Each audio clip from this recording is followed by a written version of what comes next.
Ishtë informacione dhe detaje sa i takon edhe mos pagesave të djetave për punojnësit e forcave të ndërhyrjes së shpejtë në Tiranë, apo jo? Momentin është e pamundur të na dëgjoj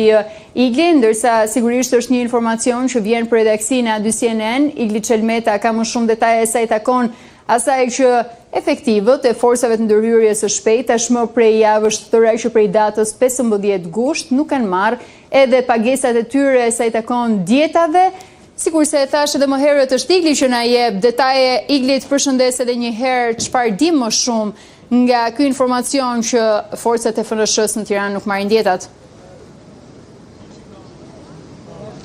Mirëmëngjes Loneta.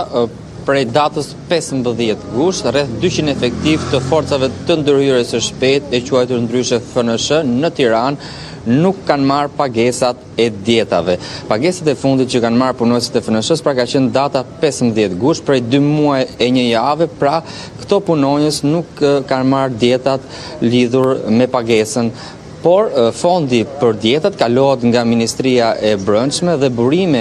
bën me dije se ku janë interesuar pra reparti FNSH-s në Ministrinë e Brendshme dhe në Policinë e Shtetit lidhur me djetat e tyre të pamarra kanë marrë përgjigjen se nuk ka fond, edhe pse kanë 2 muaj pra pa u paguar.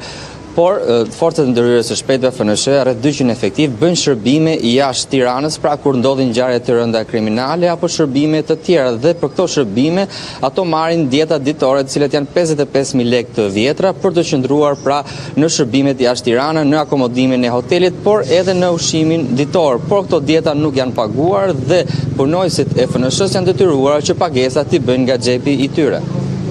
Çfarë di më shumë edhe sa i takon kërkesave që mund të jenë bërë nga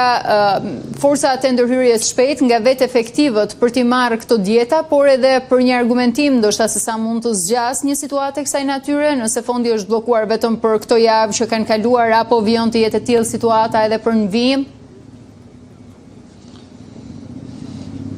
Fondi vijon të jetë i bllokuar prej 2 muajsh, edhe më parë, rreth një vit më parë, në forcat e ndërhyrjes së shpejtë pra në FNSH-n e Tiranës ka pasur probleme në pagesën e djetave të efektive të policisë, por kanë qenë pagesat të cilat kanë pasur afat kohor të shkurtër dhe janë likuiduar, pra janë paguar, por kësaj radhe bëhet fjalë për një afat kohor të gjatë, pra prej datës 15 gusht e deri më sot me datë 22 tetor, këto djeta nuk janë paguar efektive të forcave të ndërhyrjes së shpejtë në Tiranë. Edhe pse kërkesat e tyre janë bërë pra policisë së shtetit, e cila më pas e bën kërkesën tek Ministria e Brendshme, pasi është Ministria e Brendshme e cila cel një fond të posaçëm për djetat efektive të policisë së shtetit, përgjigjja që kanë marrë është se ende nuk ka fond dhe nuk janë paguar pra djetat nga data 15 gusht deri më sot.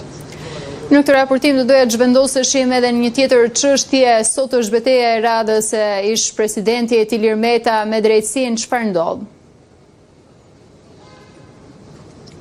Po Loneta, ditën e sotme, rreth orës 1 në gjykatën e posaçme do shqyrtohet kërkesa e radhës e Ilir Metës për lirim nga qelia një vit pas arrestimit të këtij të fundit. Kërkesa për shuaj të masës së sigurisë, pra arrest me burg, është bërë nga gjyqtarja, do të shqyrtohet në fakt nga gjyqtarja Irena Gjoka dhe avokati i zotit Meta kërkon lirimin e zotit Meta nga burgu pra nga qelia për përfundim të afateve pra në qëndrim në paraburgim, pasi sipas tij zoti Meta ka plotësuar pra afatet e paraburgimit rreth një vit nga arrestimi i këtij të fundit dhe për këtë arsye i ka bërë kërkesë gjykatës së posaçme për ndryshimin e masës së sigurisë arrest me burg dhe kjo masë që thash do shqyrtohet nga gjyqtarja Irena Gjoka sot në orën 13. Pritet që masa e sigurisë pra seanca të zgjas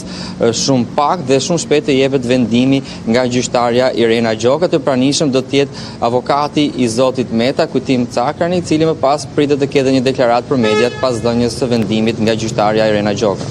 Mbetemi pak te emri gjyqtarës Irena Gjoka, duke pasur parasysh faktin që është komentuar gjërësisht, është akuzuar edhe për fshehje të një dënimi në Greqi, ka pasur edhe akuzat ndryshme kundrejt emrit të saj, po nga ana tjetër kemi dëgjuar zotin Dumani që në raportim përpara deputetëve ka thënë diçka për një hetim të mundshëm ndaj Irena Gjokës për shkak të një dënimi të padeklaruar në formularin e dekriminalizimit. Çfarë ndodh në këto momente? I lind e drejta edhe avokatëve të zotit Metaj që të kërkojnë ndoshta edhe përjashtimin e saj nga procesi, pavarësisht se ata që prej momenti që është vendosur kanë pasur kërkesat kësaj natyre për të mos e pasur ajo në dorë një proces kaq delikat për zotin Meta.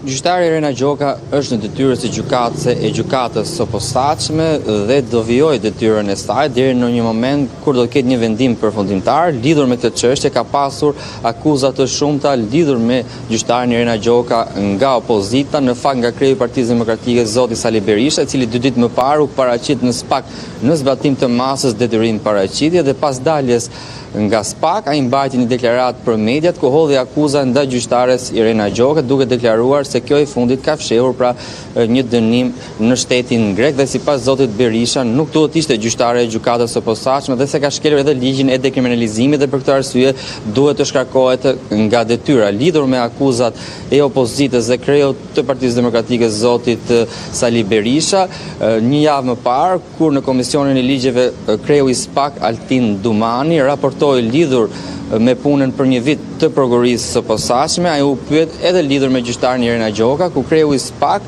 tha dhe deklaroi se ka nisur pra një hetim lidhur me këto akuzat të opozitës dhe kreu të Partisë Demokratike zoti Sali Berisha dhe pas verifikimit të akuzave pra do të merret një vendim, por çështja sipas tij është duke u hetuar dhe nuk ka prova dhe fakte konkrete lidhur me akuzat. Por